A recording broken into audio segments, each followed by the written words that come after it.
Dark Knight is labeled as the iconic one, but I will say I think The Dark Knight Rises gets a lot of hate that's unnecessary because I think Tom Hardy as Bane was amazing. The Dark Knight was still the best one of them. Oh, it was, but I will argue from a music perspective, and we're going to have some episodes coming up about music. Now it's game centric and things, but I will argue the Dark Knight Rises score that that Zimmer did, that was the strongest in my opinion. And I'm also glad that it was just a trilogy and it stopped. And they left some crumbs, with the whole reference that Joseph Gordon-Levitt is probably that universe's Robin, but we'll never know.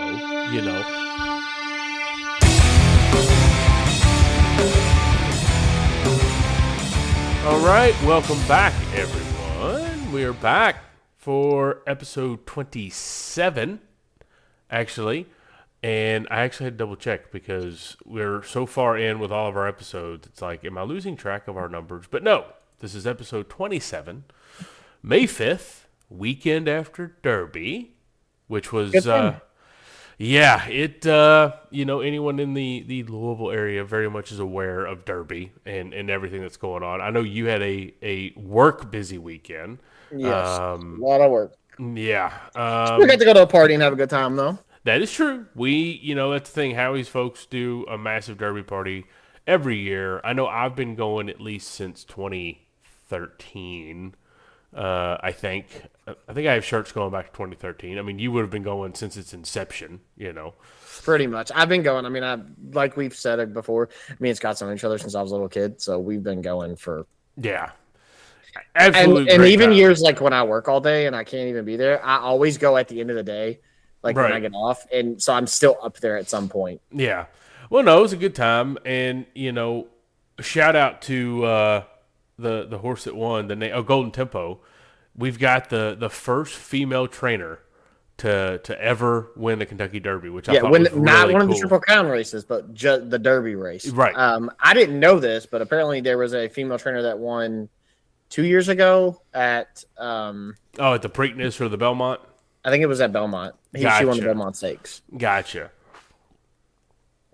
Yeah, but I do think, if I was reading right, I think she is the one that the only other person or the only other female trainer to have a horse in the Derby. Yeah. Well, I feel bad because, somebody asked me leading up to the race, they were like, I think there's a female jockey or something for the first time. I want to bet on that horse. And I was like, there's no female jockey. And because I Googled that. And I chuckled after the race when I heard that. I was like, oh, she was probably trying to ask about the female trainer. Yeah. I was like, whoops. And payouts were pretty good on it. But anyway. Yeah, she was like 20-1. Oh, yeah. Squirrel moment. But yes, Derby this past weekend was a good time. Our episode this week, and we had mentioned a few different times about kind of when we did our patch notes a few episodes ago, we kind of laid out a roadmap.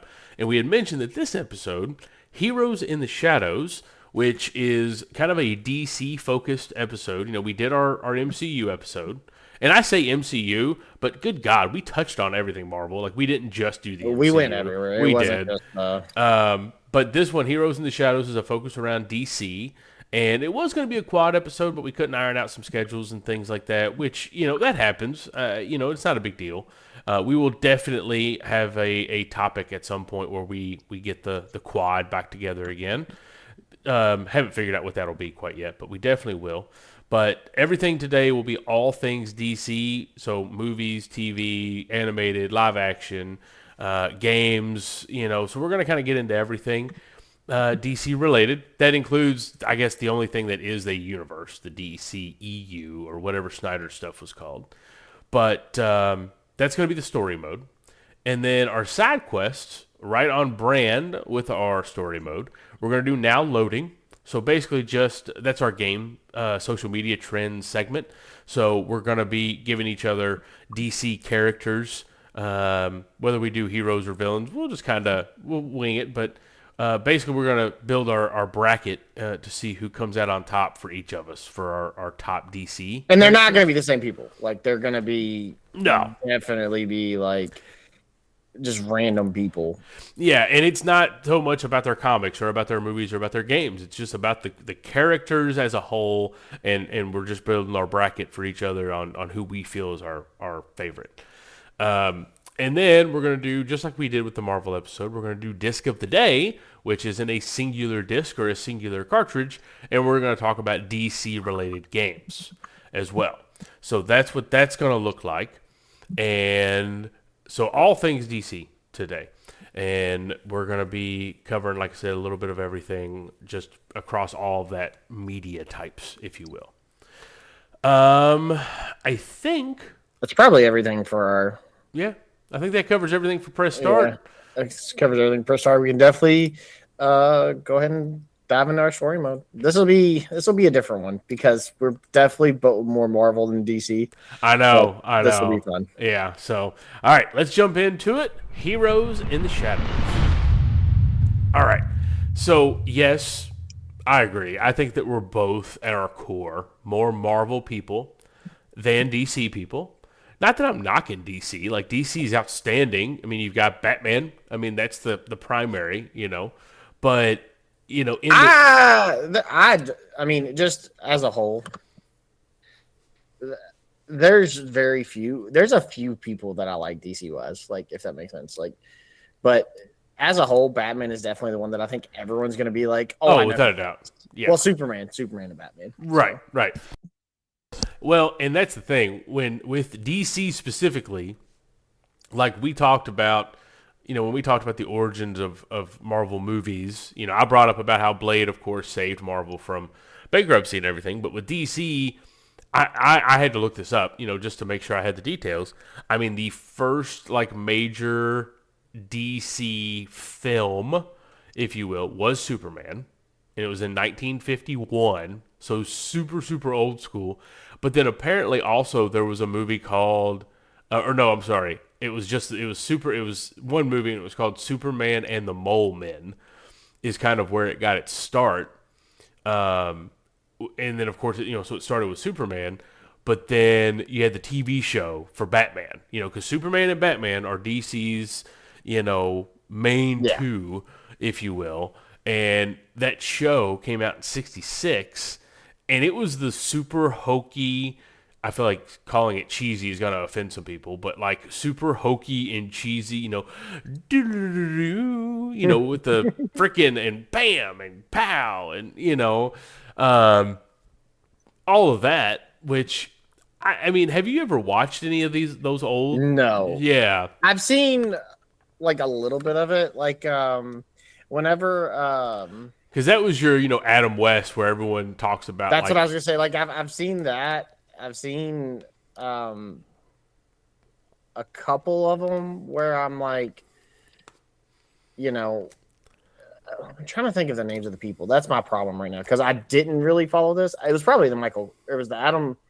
Yeah, Adam West or Michael Keaton. Well, and that's where Michael Keaton. Once we get into that in '89, that's where things really blow up per se. Because but there are people, your purists, if you will, that grew up with, what they call the OG, and that's your Adam West that was Batman, and then was it Burt Ward? I think is the actor's name that played Robin, and actually the con that I go to all the time.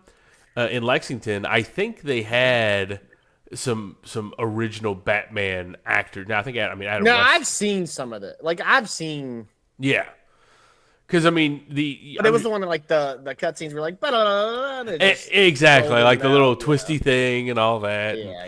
And now the thing is though, when I know I said Michael Keaton '89 is when it kicked off, but technically, what is considered to be to define superhero movies and when DC really got going was in 1978 when Superman came out. And that was your Christopher Reeve playing Superman. And now I of course have to point out the fact because, what was the first is this the first Superman movie or is this a TV show you're talking about? That was, let's see. It was a movie, right? Yeah, it was a movie. There was a TV show as well, but the movie was, the movie was the one with Christopher Reeve that came out in '78, and they had several after that as well. But I don't think Christopher Reeve ever did a TV show. I think it was just the movies though. And the thing about that 1978 Superman, and I've brought it up before, and we're going to have an episode that's kind of more music centric, but John Williams, like, famously did the Superman theme from those movies, and it was further done later by Hans Zimmer, who is the GOAT. But John Williams is also the GOAT. I mean, he's your GOAT because, I mean, he did Star Wars. You know, he did Indiana Jones.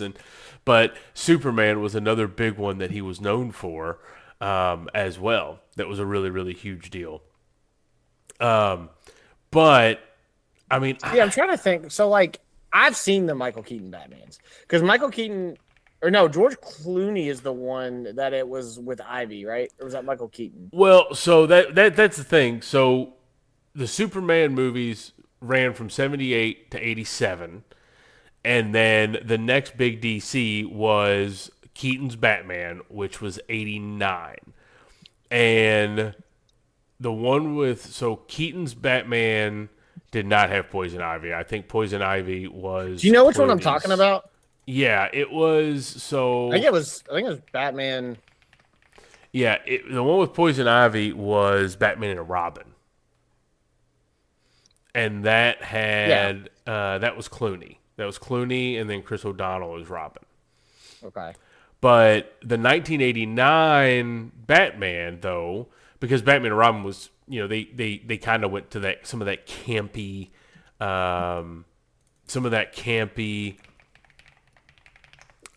humor and stuff like that of what I mean, kind of like the '60s show. Like Batman and Robin was kind of hokey in a way.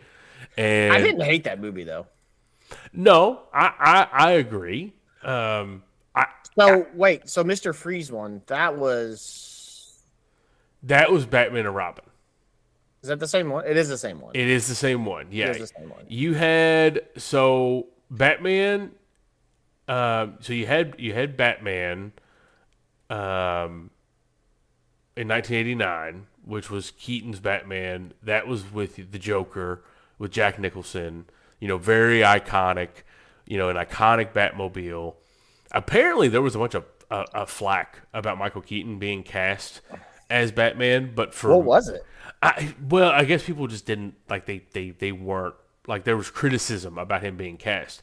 I know for me, like, if you ask me who my Batman is, it's Michael Keaton. Like, that is always who I say for, like, who my Batman is. But there are people who will argue all day long that Adam West is, in fact, Batman. And, so it's this kind of constant back and forth. But this is the thing. So this is my thing. So talking about that, like who everyone's Batman is, the first I actually remember is Michael Keaton. I know Adam West is quote unquote the original. Yeah. Michael Keaton is definitely the one I remember. And obviously I remember Clooney because like I just said, I vividly remember the Ivy one. I remember the scene where he kisses Poison Ivy and it takes the things off his lip. It was like, oh yeah, you're not gonna get me. Yeah, like, I remember that. And but what got me like. My first like big like I have to see it is the Christopher Nolan trilogy. Oh, dude. Well, and then before we go to Nolan, because I mean that's a whole thing that we both. I mean I'm a Nolan fan in general, but Keaton did Batman in '89, and then Batman Returns came out. I think it was '92, and that was also Keaton. So Keaton did two Batmans. And then, Batman Returns is the one with Michelle Pfeiffer as Catwoman, which is like a staple. And I do remember that. And Danny DeVito as Penguin. Yes, I do 100% remember that. I actually probably remember Returns more than I do the original from '89. But then they pivoted to Batman Forever, and that was Val Kilmer. That was the one with Two-Face and the Riddler, and Robin was in there. But Two-Face and the Riddler, so Tommy Lee Jones and Jim Carrey, and that was Val Kilmer. And then Batman and Robin was George Clooney, and that was your Poison Ivy, Batgirl. Was in it? What was her name from the daggone Clueless movie? Alicia Silverstone. And then you had, of course, Robin. Chris O'Donnell as Robin again was in there. But Okay. there was a massive. But of course, there was a massive gap because Batman and Robin came out in, let's see, 97. We were close to 98, but not quite. But 97, Nolan came out in like mid 2000s, right? 2005. So you had this, Batman Forever, Batman Returns, and then Batman like back to back to back to back. And they argue that like Clooney's Batman and Robin like almost killed or basically did kill Batman. But then yes, in 2005. Well, that was, if I remember right, that whenever that came out, that's when Clooney was like, he wasn't ever a serious character. no. He was still the guy. You know how like a lot of actors, like they start and like everyone thinks of them in a serious, like you can't play a funny role because you're serious, or the other way around. You're in all these funny movies, you can't play a serious movie. Well, and that's the thing. I think it was like he blew up on ER apparently. Which, did you know George Clooney's from Kentucky? Mm-hmm. Yeah. So he blew up on ER and then had done other stuff. And I all don't that. remember where, but I do remember he's from Kentucky. Yeah. He still has a house here somewhere. Yeah, I can't remember where either. I feel like it's around here, where I think like Johnny Depp is Owensboro. I feel like George Clooney might be Danville actually.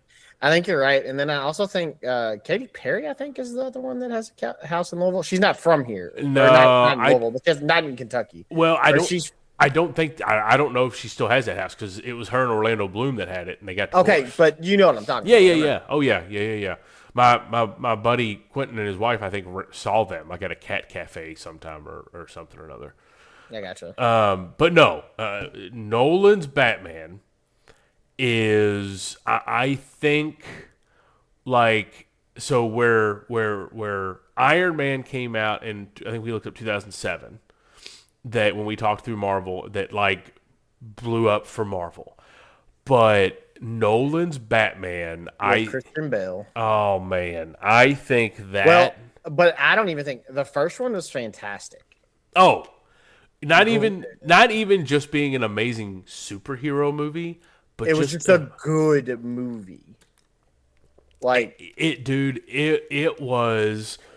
And I actually need to rewatch all of these at some point in time just because they were, I mean, I think it's come up in the past already. I am a huge Nolan fan. I enjoy and love every single thing he does.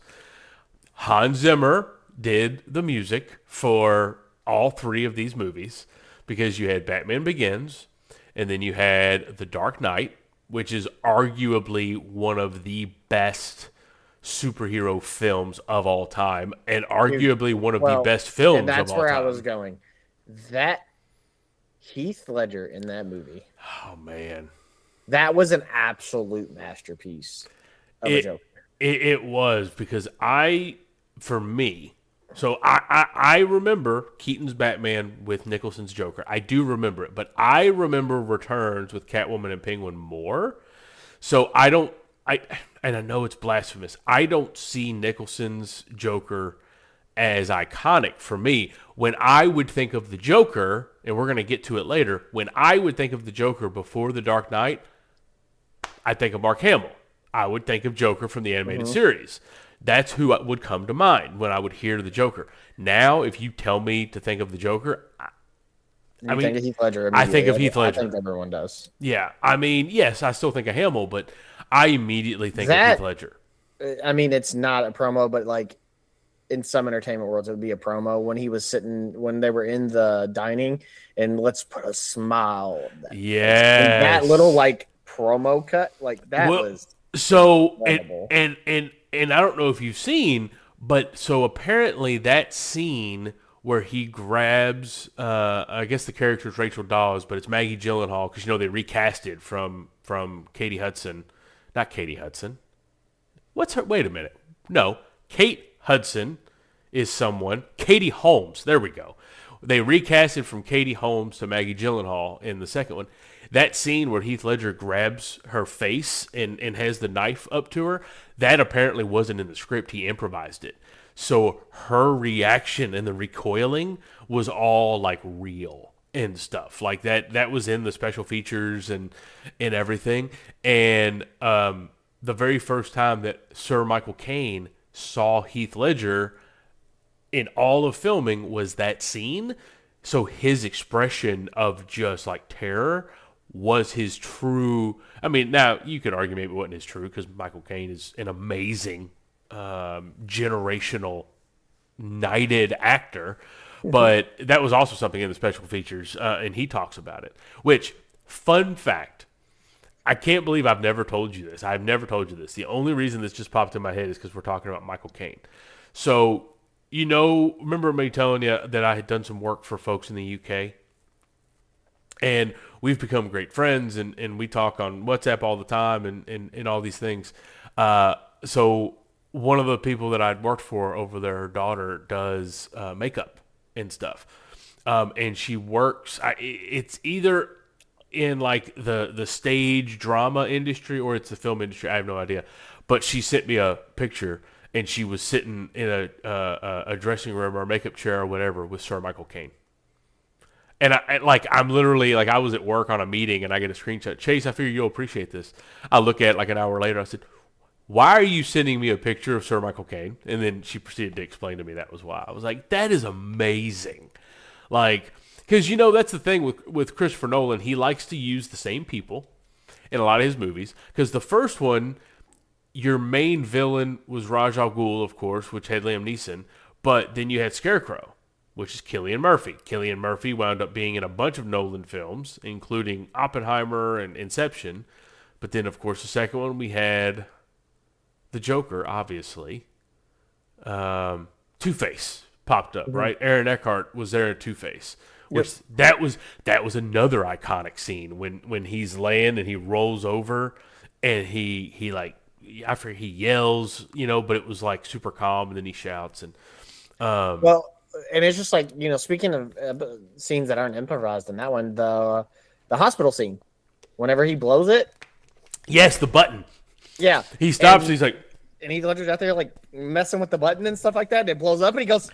Yep. Apparently that was like the explosives. The building they were exploding didn't explode. Yes. And he was sitting there like, what's going on? And it did it. So it was like, Yeah. That's when I saw that one, it was, but the thing, of course, that sucks about the whole thing. I mean, Heath Ledger, another generational talent that gone way too soon. And I hate that happened the way that it did. We've talked about celebrities that had kind of impacts on us or whatever, or it didn't per se. I think the way in which he passed is what was so impactful, but I mean, and if I remember correctly, he won a posthumous Oscar, I think, for that. If I remember, I've read something on him, and apparently he is and the whole thing about that is like he's like a big method actor. Like he was real big on that, and not the asshole type like Jared Leto, but like a true like. I think he was, but he was on that level. Like I've always heard that. Yeah. But he also has just some staple movies of his own, like A Knight's Tale and 10 Things I Hate About You. Patriot. The Patriot. I forgot about that. Mm-hmm. That's what I just looked up. I was looking up. I looked up his IMDb. I was curious. So he did have a movie apparently come out that I guess he filmed. Yeah, after The Dark Knight. What's the name of it? It's got a weird name. The Imaginarium of Dr. Parnassus? Yes. So that's the movie he was in the process of filming. What happened is I think it was Johnny Depp, Jude Law, and someone else.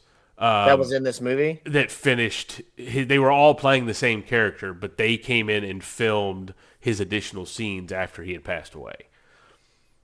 But yeah, okay. that came out, because he was in the process of filming that before he had passed, and Um, and I mean, Dark Knight is labeled as the iconic one, but I will say I think The Dark Knight Rises gets a lot of hate that's unnecessary because I think Tom Hardy as Bane was amazing. There's still the Dark Knight was still the best one of them. Oh, it was, but I will argue from a music perspective, and we're going to have some episodes coming up about music. Now it's game centric and things, but I will argue the Dark Knight Rises score that Nolan did, or not Nolan, that Zimmer did, that was the strongest, in my opinion. Yeah. And I'm also glad that it was just a trilogy and it stopped. Like, and they left some crumbs, with the whole reference that Joseph Gordon-Levitt is probably that universe's Robin, but we'll never know. But I think that was cool that they did that. And That was a good movie. it was. I mean, It was a good movie. and like I said, I want to rewatch them, but then after Nolan's trilogy, I actually forgot all about the Watchmen movie, but apparently, That movie was something. well, in Any movie that you have Seth Rogen in that's supposed to be a somewhat serious movie, well, at this time, yeah, well, and if I remember correctly, that was kind of the stepping stone because Zack Snyder. who did he play in this movie? Well, Zack Snyder did the Watchmen movie. Now I know they've done something with TV since then. Wait, no, it's not Seth Rogen. I don't know what I'm talking about. I was talking about what's that other movie? I'm thinking for some reason I thought about Green Hornet. Oh, yeah, Yeah, that's yeah, also but that's an old Bruce Lee. It was a remake of an old Bruce Lee thing. Yeah, I that think. was something. But I remember this movie as well, and Yeah, it had. Well, Zack Snyder directed it, and I'm not super familiar with the Watchmen at all. I know it's very, very dark, kind of undertones and all of that. I remember because this came out in when 2009. Yeah. Holy cow, it's a 3-hour movie. I didn't remember it Yes, being that long. it was I mean, Zack Snyder did it, and he's known for. Trying to remember because I can't remember the dude's name. The dude with the mask that like the face like moved around. Rorschach. Yeah, He had the ink blot. I remembered him. Like that's the person that I remember from this movie. Yes, and that guy, and if I remember on that, they did and I don't. This would be a time to have Wayne on here because he would know. But the guy who played Rorschach in the Watchmen movie, they rebooted.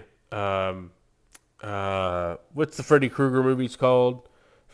Not Friday, because that's Nightmare on Elm Street. yeah. They did a reboot, and then that actor was cast as Freddy Krueger in those. Jackie Earl Haley. Yes, and he's done a lot of other things too. But Yeah, I'm on his thing right now. Yeah, he came out in 2010 as Freddy Krueger. on Elm Street. Yeah, as Yep. Freddy. Yep. I've seen that movie. I've watched that one. I have watched it as well, but He was the original Bad News Bears. I guess he was one of the kids. I did not know that. I'm looking at it right now. Dude, Bad News Bears, that's a nostalgic pull. I didn't see the original. I know of the original, Completely. but Billy Bob Thornton was the one who did the more. Wow. Do you know who he was in this movie? And then we're gonna go back to DC. No. He was Kelly Leak, which I believe Was that the annoying little blonde kid? the one that she liked. Yeah. I think so. Oh my gosh. What in the world? That was in 1976. That's a rabbit hole if I've ever heard one. Holy crap. Yeah, dude. IMDb is a crazy place for Dude, dude, apparently this is not a thing. Now, I think you and I both do it, but apparently not everyone does. When you're watching a movie or a show, specifically a show, I think it happens most often with shows, but do you like see somebody and you're like, huh, and you have to pause it and All go the to time. IMDb? Well, I don't. So Becca does that like heavily, and like if she sees it, she has to know what other show they've been in. Yes. That she's seen. So she'll look at stuff. So I do it every now and again. But when I'm like, dude, I know who this is. Oh yeah, no, I just gotta, gotta figure out. I gotta pause it. I gotta go to IMDb, and I'll do that with even the credits. Like I started watching a few of the anime shows on Netflix, and I see a voice pop up. I'm like, I think I know who that is. I did mine a lot of voices on like animated shows or one that I have Yeah. to. Same way.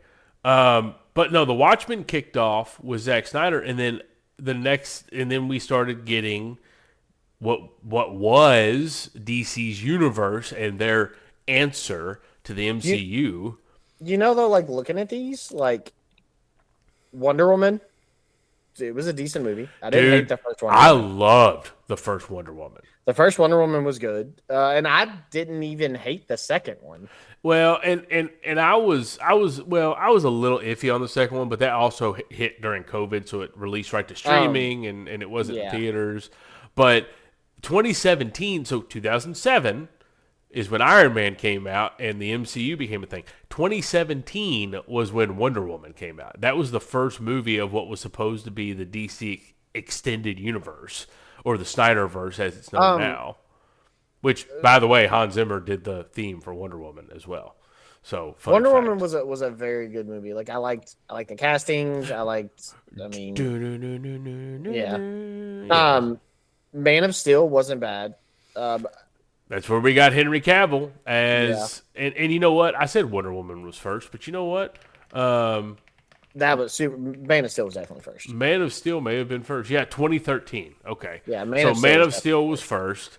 Well, if you remember, because Man of Steel came out and it was decent. Like it wasn't like critically acclaimed or anything. Yeah. But it was pretty decent, and everyone was like, "Okay, wait, maybe we can go." And then Wonder Woman came out, and Wonder Woman was like, "Okay." And then Batman vs Superman came out and had the look. I like that movie. A lot of people. My thing about that movie, and I remember, I went and saw it with Nick actually. So really?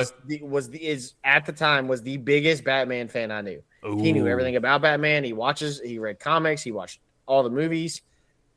He even said, he's like, I remember talking to him about it, and like, because my opinion was like the first like hour and a half of the movie was so build up. Yeah. And then there was like 30 minutes of actual good action. Yeah, it was it was kind of not anticlimactic, but I know exactly what you mean. Yeah. But I did enjoy it, and I liked Ben Affleck as Batman Bruce Wayne. Like the thing is, you had Christian Bale who did everything and stuff like that.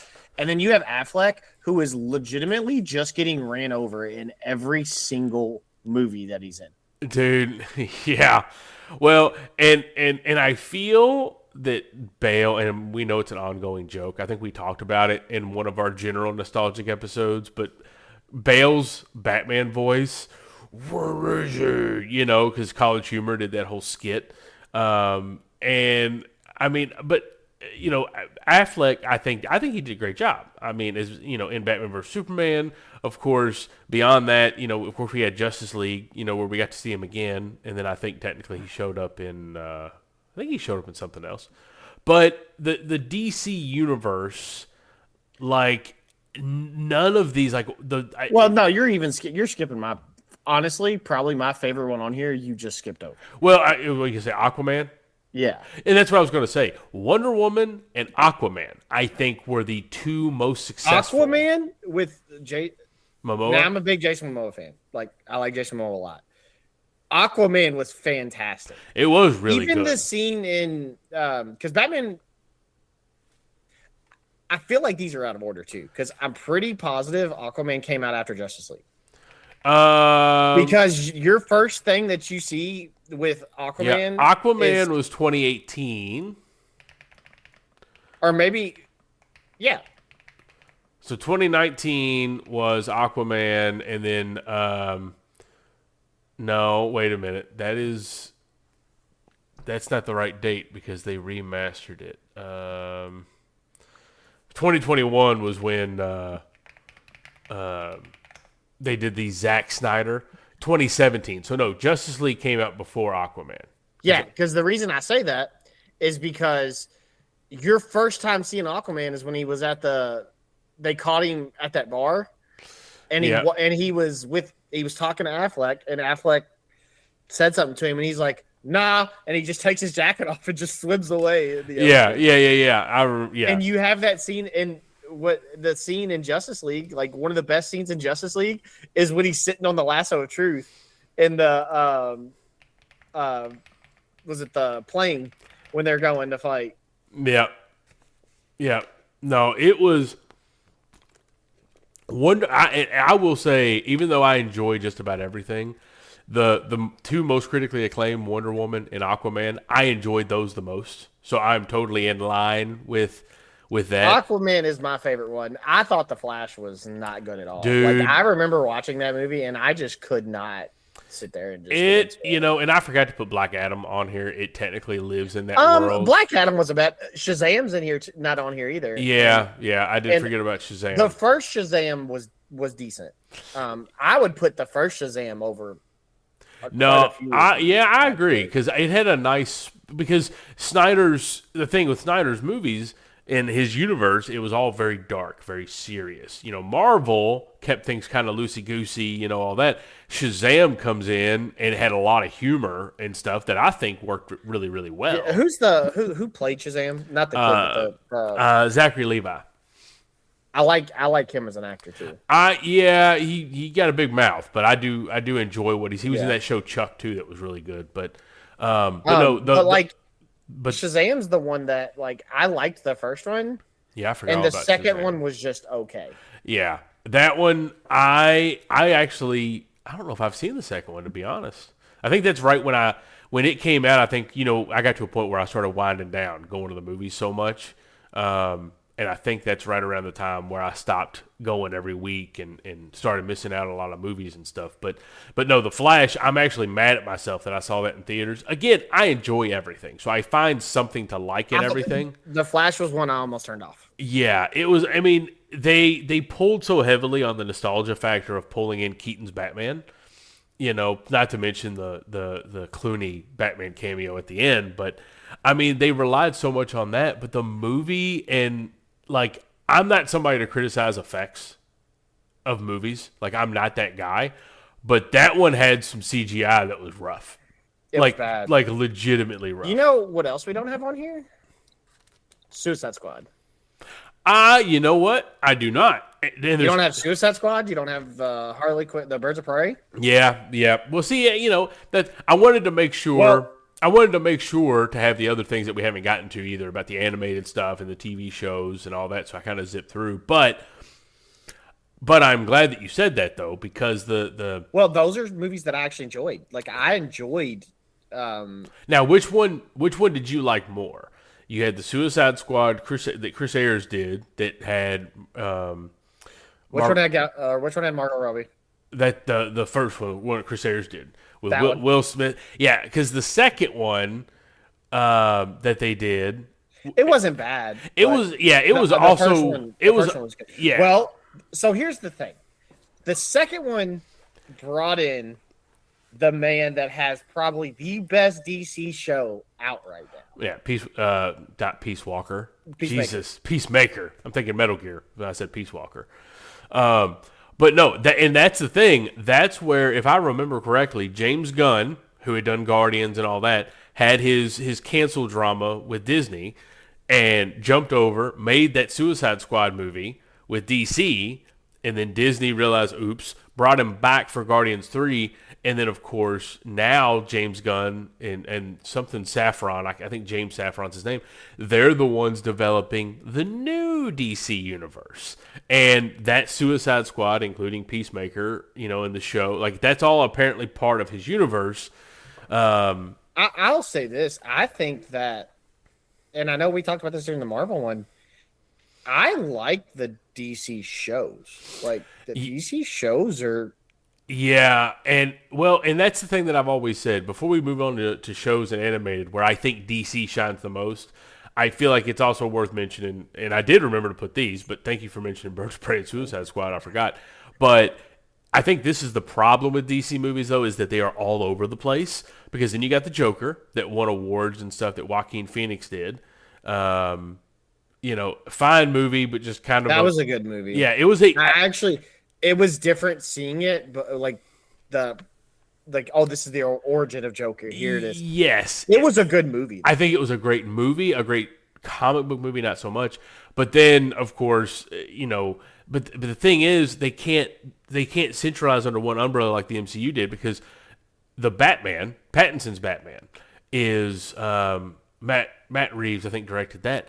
That was hugely successful and they're doing a sequel, but apparently that's not going to exist within this DC universe. So I think film, Really? yeah, I apparently, didn't know that. well, no, because apparently, so you've got the Superman that came out last year. You've got Supergirl coming out in a couple weeks. That's part of the same universe. And then they're doing Batman Brave and the Bold, and they haven't even casted for that Batman yet. That's going to be within their universe. The Batman with Pattinson is going to operate separate. So that's where I think DC screws up compared to Marvel from a film perspective, because Marvel has this very clear, concise, outside of Sony doing whatever the hell they're doing with all their Spider-Man licensing, for the most part, everything Marvel that comes out is interconnected, But no, you are 100% right.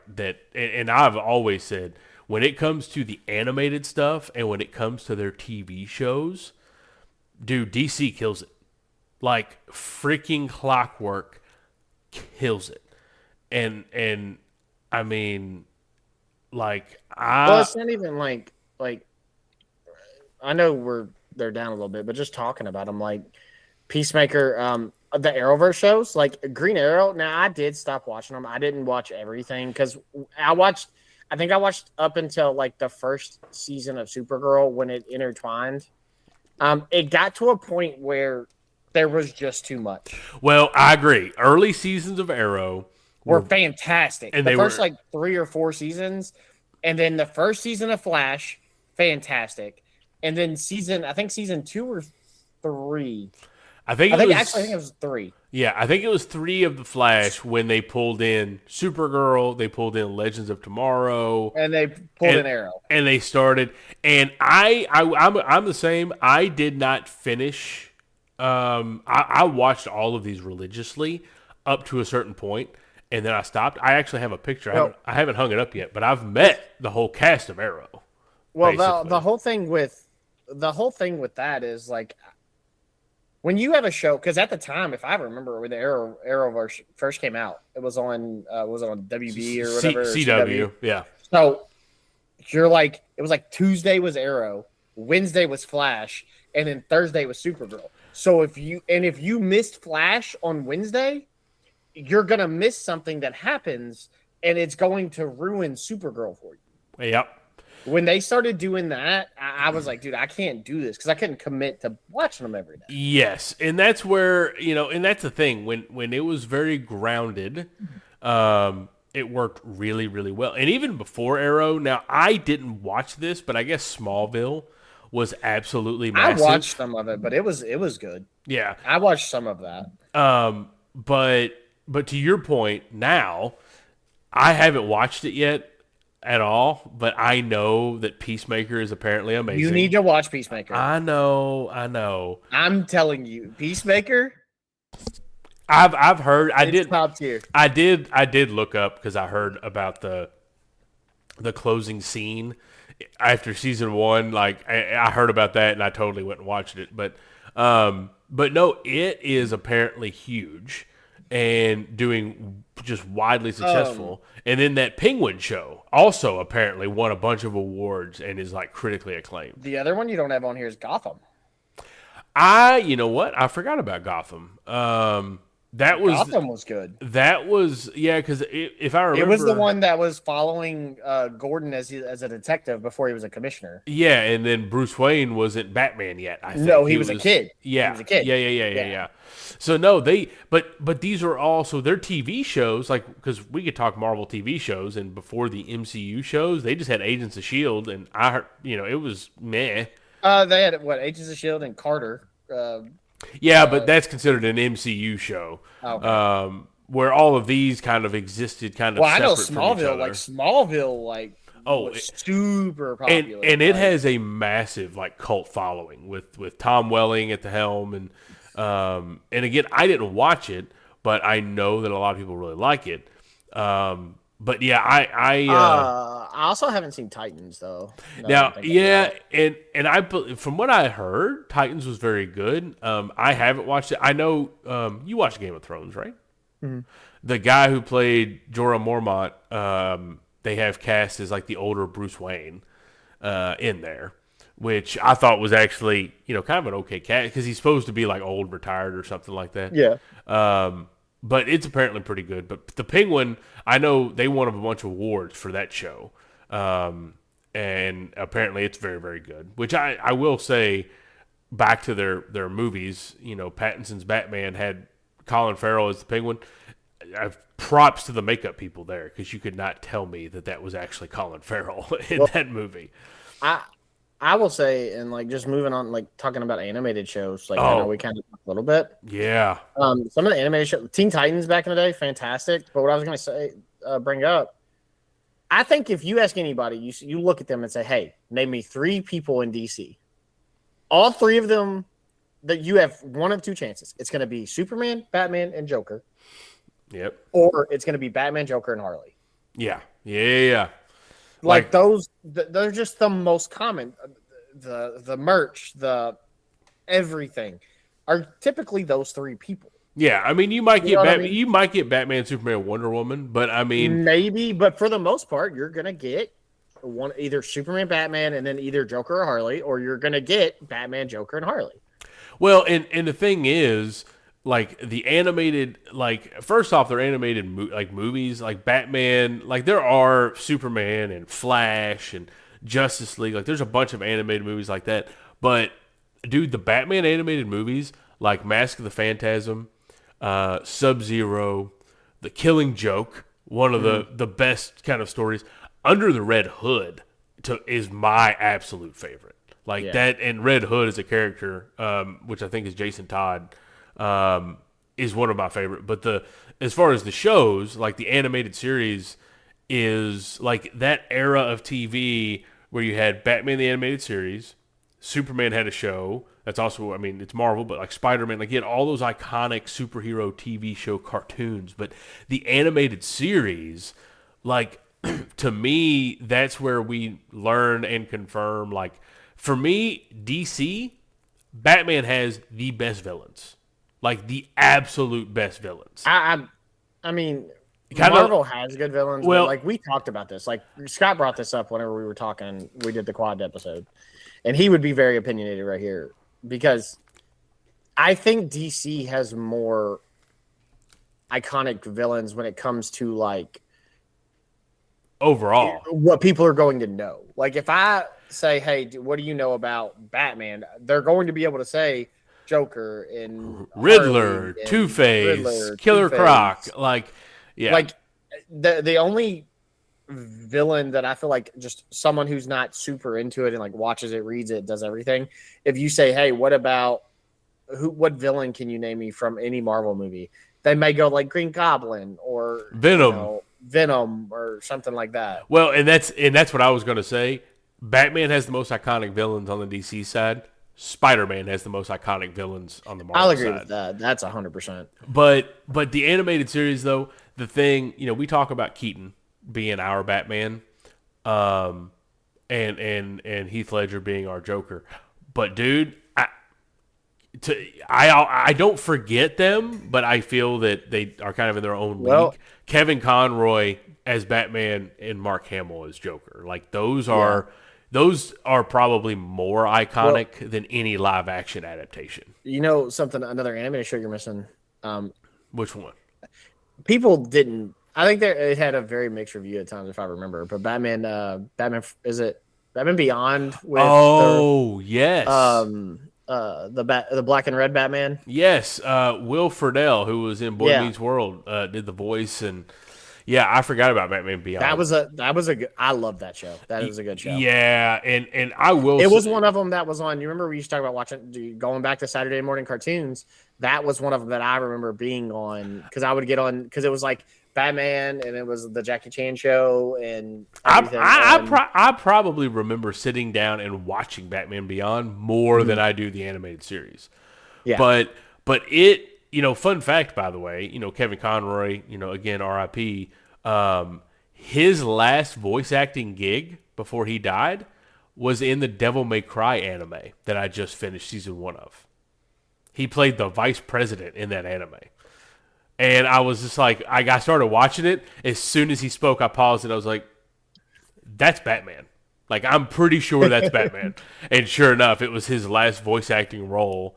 And that's also why Mark Hamill has said that he probably won't ever return to the Joker now that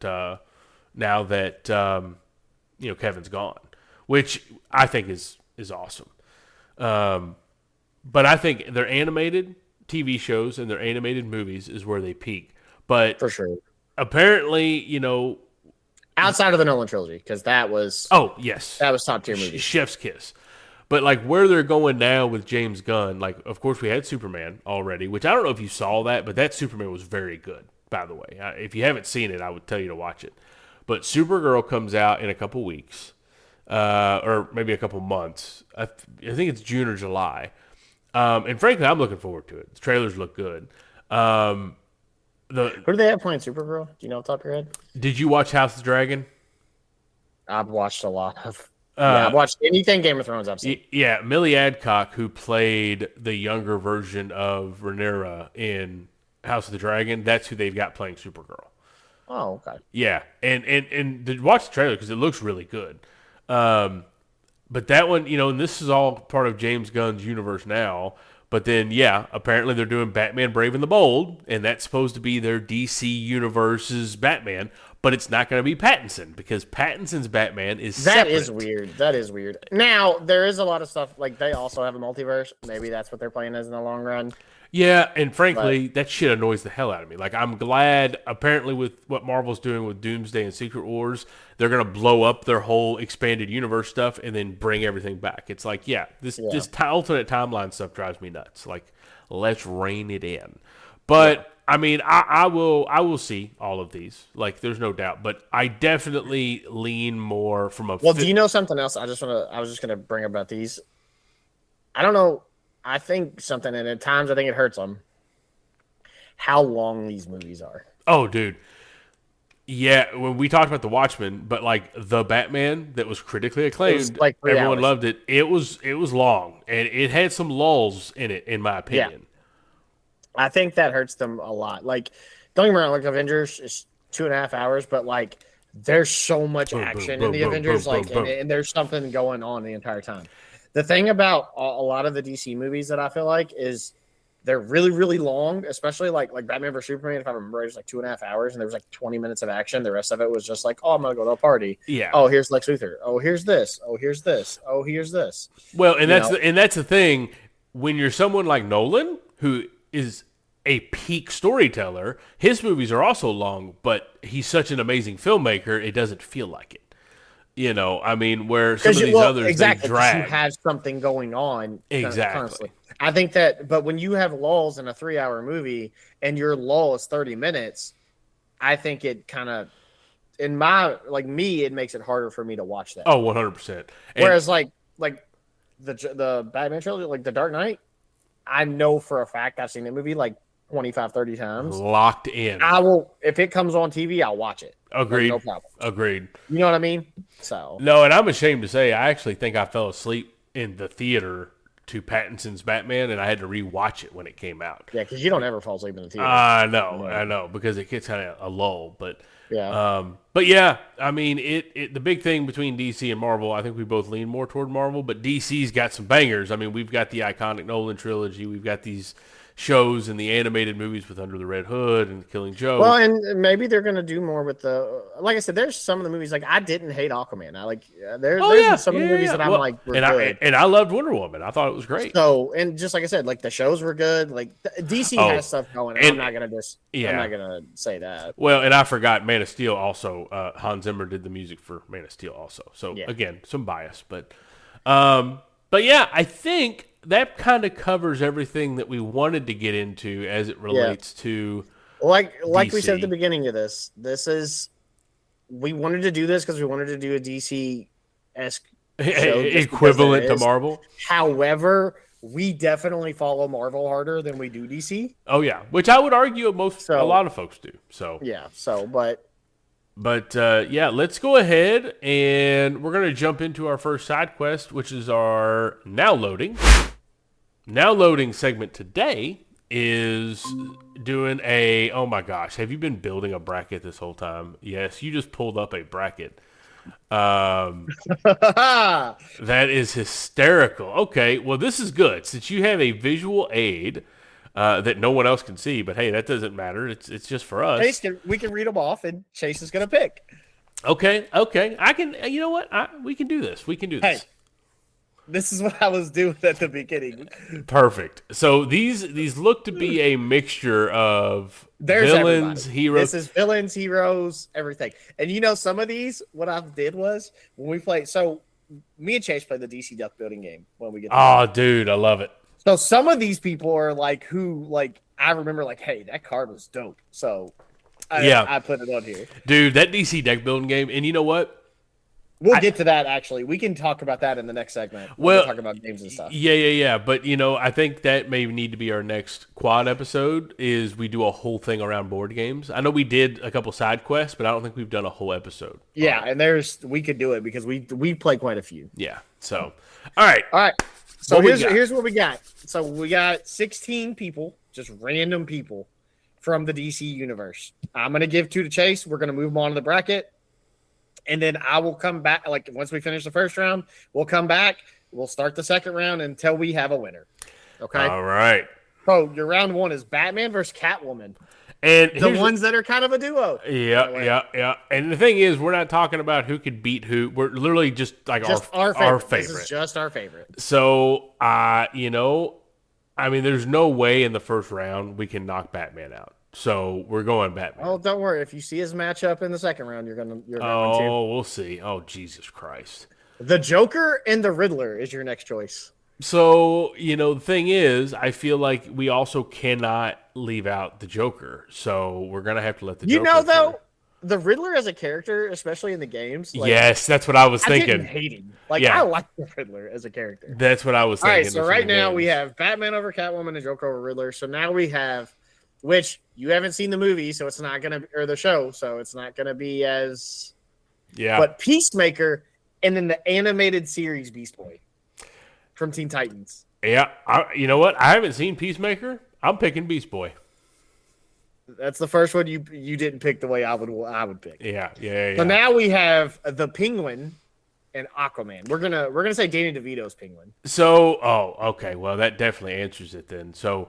All Penguin's going to do is eat the fish that Aquaman's talking to. So we're picking. I'm picking because you specified DeVito. We're going DeVito's Penguin, 100%. Yeah. So all right. So now we have Gorilla Grodd and Amanda Waller. Okay. That is a different one. So, we're gonna go Gorilla Grodd. There's no, as I said, there's no way you can pick Amanda Waller. Yeah, right? No, we're gonna go Gorilla Grodd. No way. So, all right, our next one is Cyborg and Deadshot. Okay, so my brain on Cyborg and Deadshot, I'm gonna tell you where my head goes. It goes to Injustice 2 specifically. I played the crap out of that game, and I was really good with Deadshot. So I'm gonna go with Deadshot. So. If we're going live action, I liked Will Smith's. I think I would still pick Deadshot. Well, that's what I was going to say. I liked Will Smith's Deadshot more than the Cyborg and Justice League, right? Yep. I don't remember the guy that played it, but I liked Will Smith's Deadshot, so I would have also picked Deadshot there. Agreed. The Cyborg now, but if we're talking Will Smith versus the Teen Titans Cyborg. Oh, Cyborg. That I probably would have picked Cyborg. Yeah, for sure. All right, so now we have Harley Quinn and Crypto the Superdog. So yeah, I'm going Harley Quinn. I look, I know it's a red flag for people to not like dogs, but I don't like dogs. However, I should note that all dogs love me. I just don't like them. So if I'm going to choose Harley Quinn, I would choose Tara Strong's Harley Quinn. I would choose Margot Robbie's Harley Quinn. I would choose Margot Robbie's Harley Quinn over just about anybody. Yeah, that's fair enough. To be honest. She's a great actor. Great actor. Absolutely. Actress, sorry. Yeah, no, I love Margot Robbie. She's outstanding. Green Arrow or Superman? This is super easy for me. And I did read some of the comics stuff too, but I'm going Green Arrow. Actually, I would probably pick it too because I'm telling you, the Green Arrow TV show before they started doing that, like we were talking a minute ago, I loved it. Dude, I it's loved. so good. I really liked. Oh my god, my mind just blanked. Who plays? Deathstroke? No. Who plays Oliver Queen? Stephen Amell. Stephen Amell. I liked him. He came over. I met him. I watched wrestling some, and Oh, he got real big he into wrestled. yes. Like he actually wrestled in a match. He's in a show that's like focused on wrestling and stuff. I think that's what he currently does. That's the current show that he's doing. I think they're still doing it. Yeah. All right, so that ends it with the first round. So going into the second round, you have Batman, Joker, Beast Boy, Penguin, Gorilla Grodd, Deadshot, Harley Quinn, and Green Arrow. However, we're gonna go backwards this time because the best matchup is right here. Yeah. So Harley Quinn or Green Arrow. So love Harley Quinn, love Margot Robbie, but I'm picking Green Arrow. Because here's the thing. My whole thing with Green Arrow is I love the show, but also that was my... I think this is going to be an easy one for you, too. That was my best character on Injustice 2, yeah. Yeah, with Gorilla Grodd and Deadshot, we're going Deadshot. Like, he's hunting a gorilla. Like, it just makes sense. Beast Boy or Penguin? Again... And don't forget... Yeah, animated Beast Boy and DeVito's Penguin. I'm going DeVito's Penguin. Like 100%. Ain't no way I can let DeVito. The matchup of the ages. Batman versus Joker. So we're gonna have to identify which one we're looking at. So when you put Batman, which Batman specifically were you thinking of? The ones Christian Bale and Heath Ledger. Oh, we're going that one. Okay. We're gonna pick the Joker. I didn't know if you were gonna say Hamill and Conroy, or if you were gonna say Conroy and Ledger. Well, okay. So saying it, we're gonna use Bale and Ledger for this. But if you take your favorite Joker and your favorite Batman, would you still pick Joker? So I would probably say I'd say Conroy for Batman, and then I would say Heath for Joker. I'd probably pick Conroy over Ledger. I'd pick Batman. I wouldn't. Yeah. I will say this. So I know we kind of made this comment earlier about how they have the villains are just insane. Yeah. In all of DC, Joker's probably my favorite person to see. And dude, Brian and Laura dressed up as Joker and Harley Quinn one year for Halloween. Like that's their favorite too. So, like 100%. But so your next round is Heath Ledger Joker and Danny DeVito Penguin.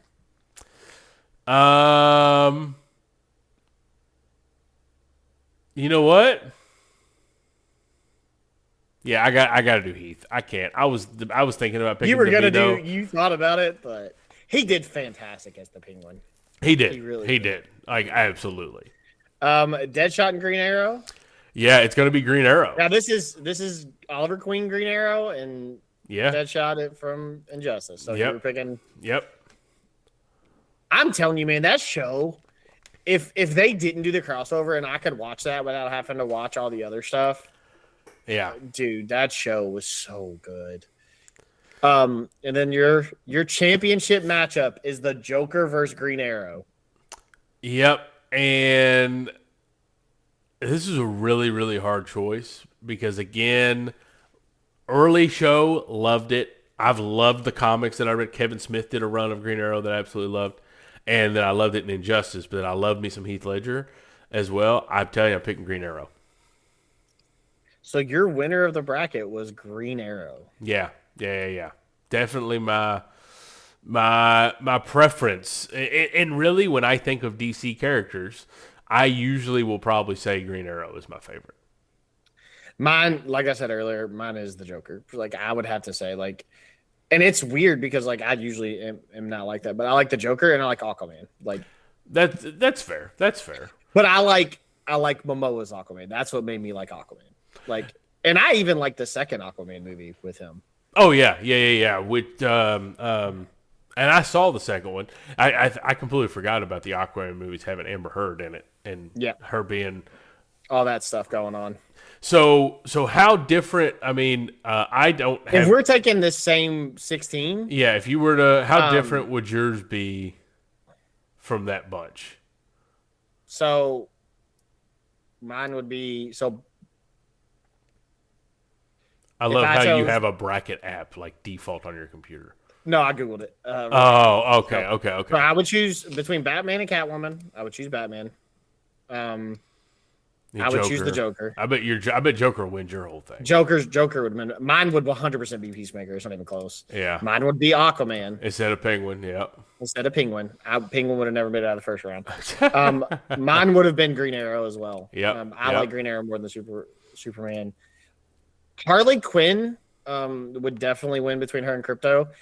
I will tell you this: if Crypto was in a different bracket and wasn't up against Harley Quinn, Oh yeah.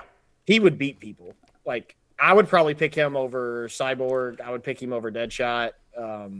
I wouldn't, but again, I'm not a dog person, so Yeah. So between Cyborg and Deadshot, again, if we're using the same ones I used with you and we're using the live action ones, yep. I would pick Deadshot.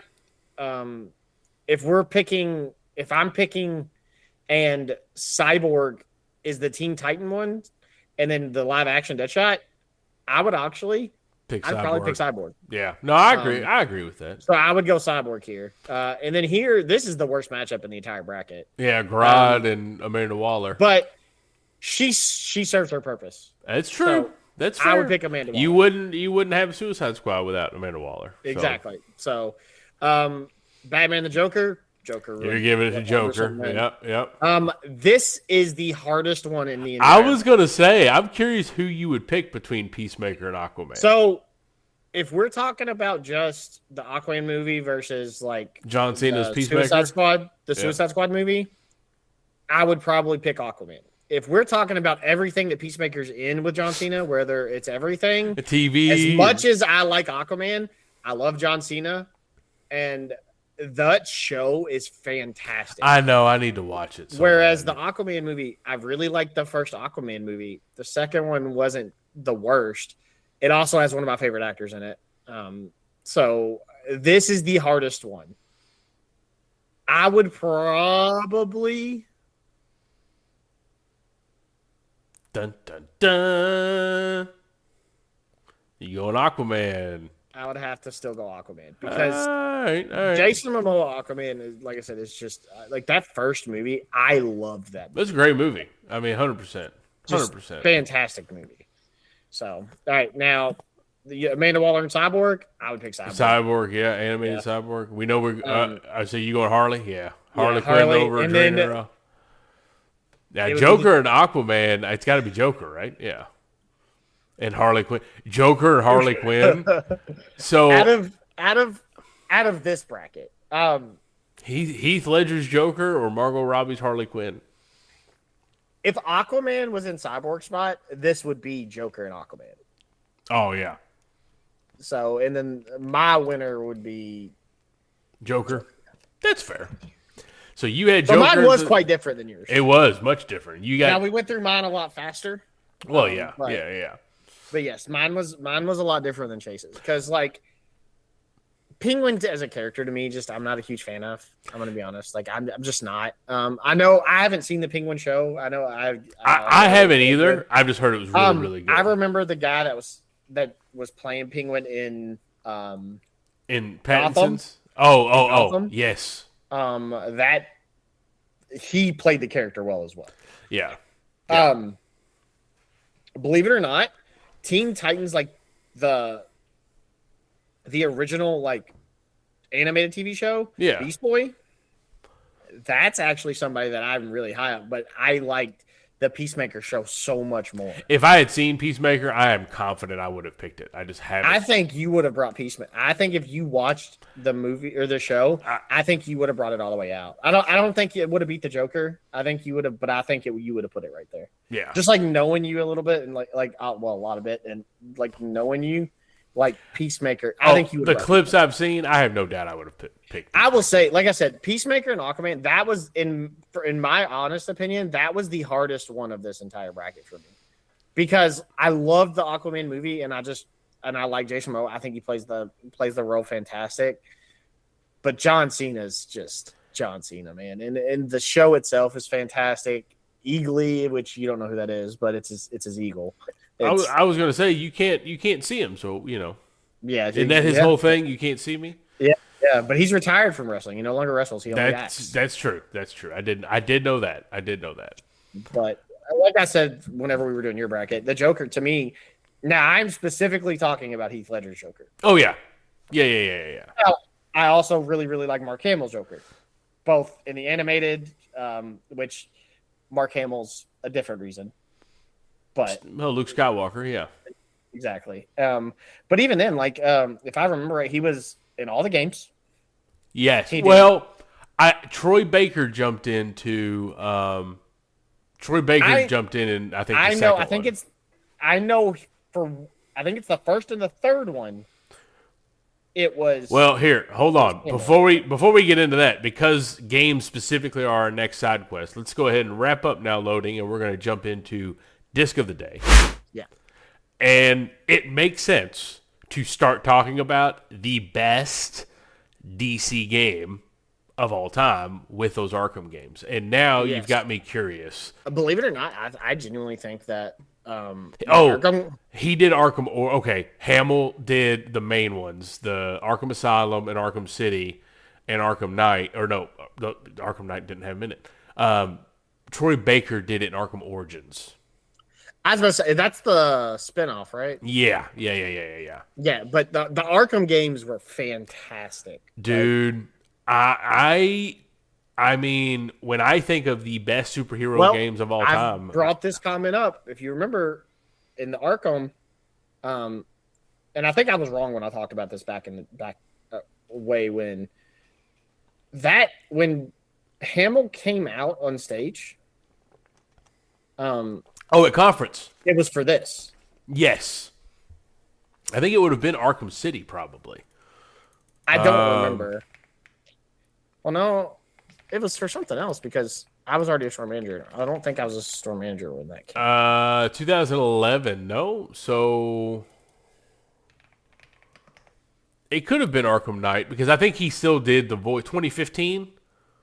I was a store manager. Yeah, it was probably Arkham Knight because I didn't finish Arkham Knight because I got super annoyed by all the Batmobile segments. But I think Joker was still in that. I think the focus was around. He was in the end of. I think he was in the end of it. Yeah. But he's such a staple for those games. I mean, the best. I don't think you can do anything with Batman without having the Joker in it. No. Well, and that's the thing. The absolute best DC game.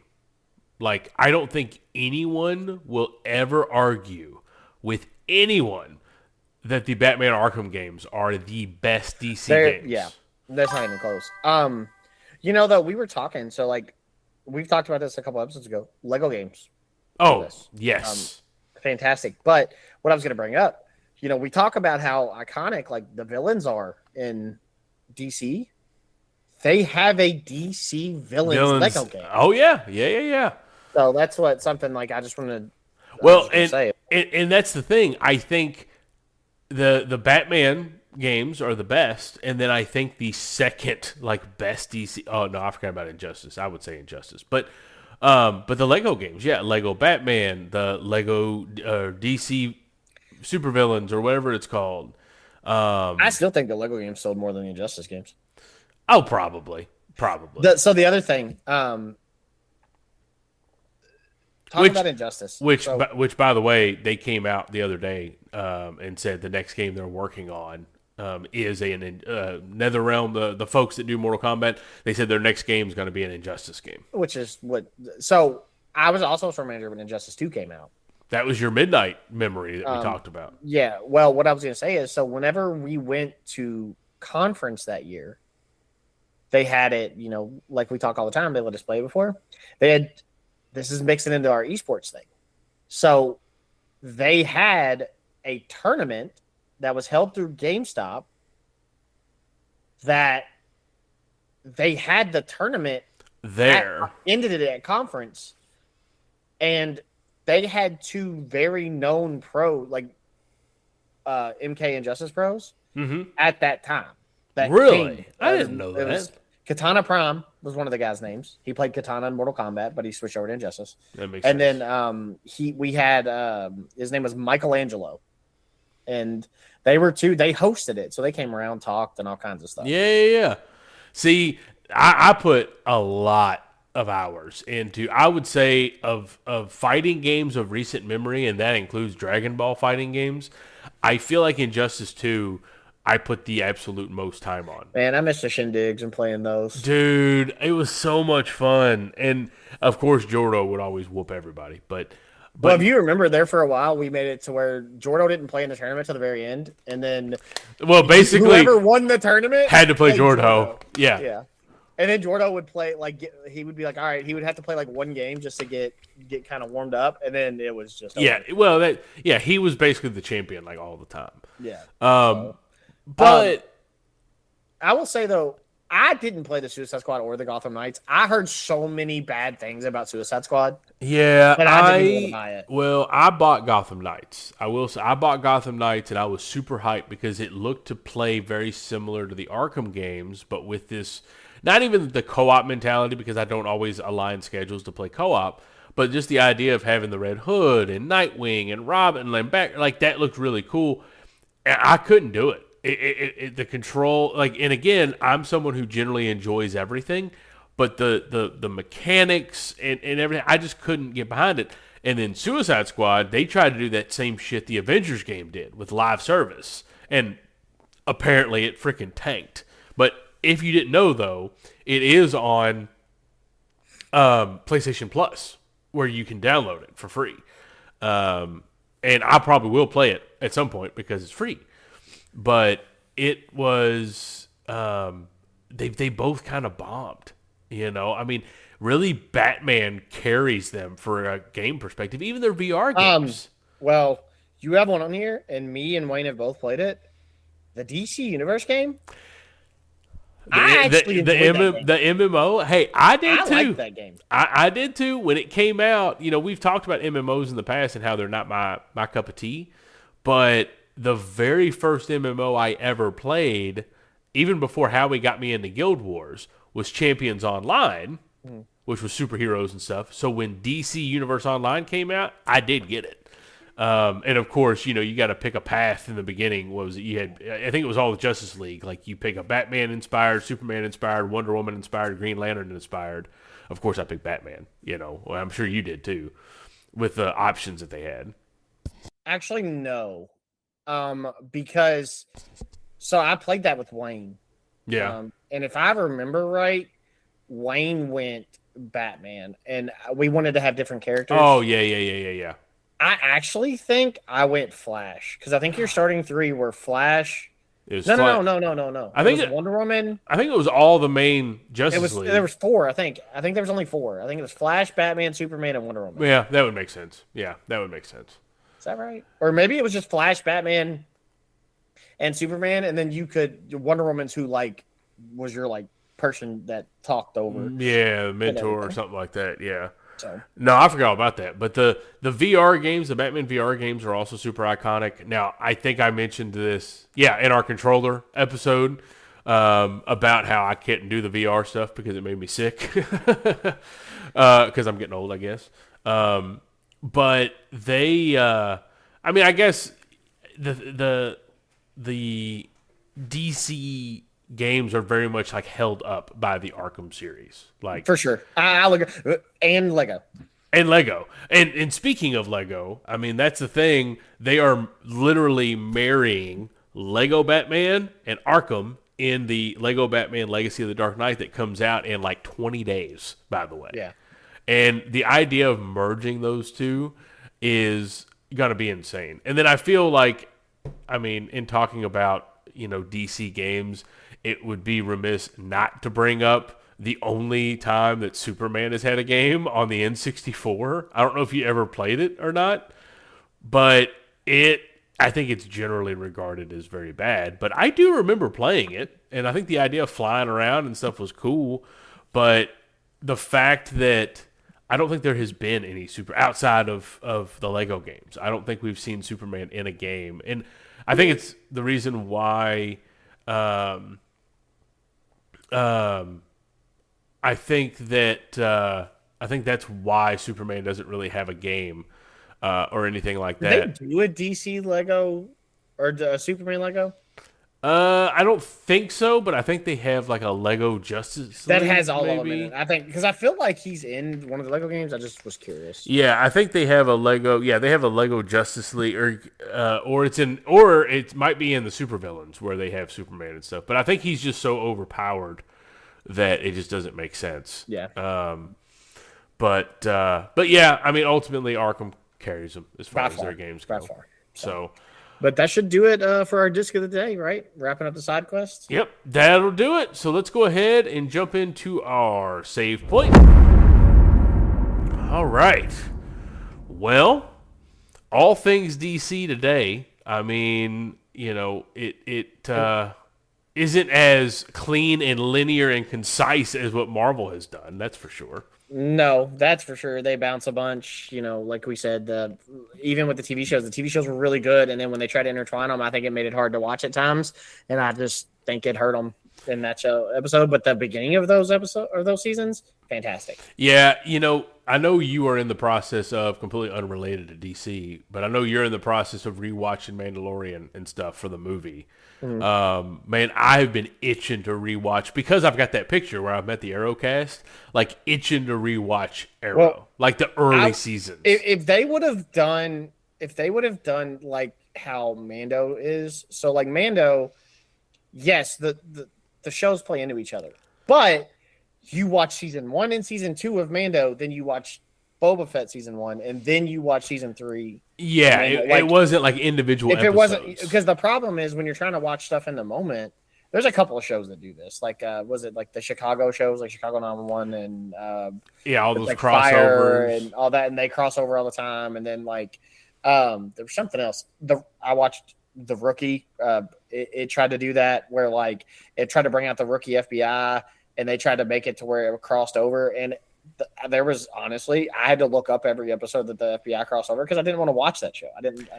I watched the first three or four episodes, and it just wasn't the same. Well, So, and that's the thing. People would argue that the Arrowverse kind of started that whole trend because it wasn't as super mainstream Right. until they kind of got it going. But yeah, so we talked all things DC this week, and even with our side quests, with our bracket stuff, which I think we're finally past the point of me screwing up our games. well, if I can do brackets like that every time, then you can't screw it up. I because can't had to screw look that up. That was super clean. You just pick one or two. Yeah. That's why I did it while I was like, look, I'm gonna do it this way, and then he could just Yeah, that actually. he could do it easy. Yep. That worked out because my poor planning, I probably would have managed to screw something up. So that would have been outstanding. Well, when you were like, so what y'all didn't hear is before he's like, hey, by the way, we have to keep track of this, and I was like, we're not gonna keep track of a bracket. Yeah, I know. Well, I had planned on having like traditional pen and paper, and then I didn't. Even though I have the pen right here, I just don't have paper. But no. So yeah, a lot of good stuff today. Next week's episode, we're gonna be jumping into. So I'd mentioned during our patch notes that it's another thing that we've talked about repeatedly, and we're going to have a whole episode on it, is going to be audio memory unlocked. So we're going to be, talking about, it's all around game soundtracks, movie soundtracks, iconic sounds, that kind of thing. Not music next week, not music centric per se, very much game and movie centric, but around music. We will have an episode that goes down the rabbit hole of tunes, if you will, coming up. But, as always, we very much appreciate you. Yes, thank you for hanging out with us. Thank you for listening this week. We are heading into warmer months. We thought we were already there, but Yeah, I know. This Derby was much colder than normal, but it was freezing. oh my gosh, it was insane. But we're heading into into the school year and all of that, and people have a lot going on right now, I'm sure. So taking the time to listen to us, and whether you're on your car ride or walking the bridge or whatever it is you're doing, we very much appreciate it. And you can always follow and keep up with us on TikTok, Instagram, YouTube. Get us on the email, themidnightreleasepod@gmail.com. These episodes. Discord? Yeah, the Discord that I continuously forget. I think for the past 6 weeks, I've had to say the Discord. Yes. Just so Chase remembers it. Thank you. And, but in general, reach out to us, especially, what kind of stuff do we need to talk about? What would be a good episode? We brought up already on this call that we probably are going to do a board game centric one. I wrote that down at the bottom of this, actually. If you scroll to the very bottom, it says board game episode. Did you really? On the full thing? Oh, yeah, I see it. Board games episode right there, yeah. So, but yeah, so, very much always appreciate everybody. And, tagging along with us and always let us know your feedback. And I know we went through a list during patch notes of thanking everyone from all over the world listening. So shout out again to all of those around the world and around the U.S. that hang out with us every single week. Yeah, we definitely appreciate it. I mean, look, we do this for fun, like we keep saying. That's what this is. We just do it because for fun and for therapy for me. Well, we talk all the time. Obviously, me and Chase have been good friends for a very long time, so we talk. Hopefully, your work schedule starts winding down. Yeah, soon, we talk almost every single day. So this is just a reason to talk and just keep talking. So. He's one of the few people actually that I talk to like vocally on the phone. Like most people get a hater button in a text. Like I will answer the phone when Austin calls usually. Yeah, so. for the most part, especially because like I don't like I'm driving a lot and like I have to be like It makes the time go. It just makes the time go by. Like, Yep. So, but again, thank you all for hanging out and listening and playing along with us today. I'm sure hopefully you were doing your own bracket at the same time and we weren't too off. But, as always, remember that some memories are worth lining up for.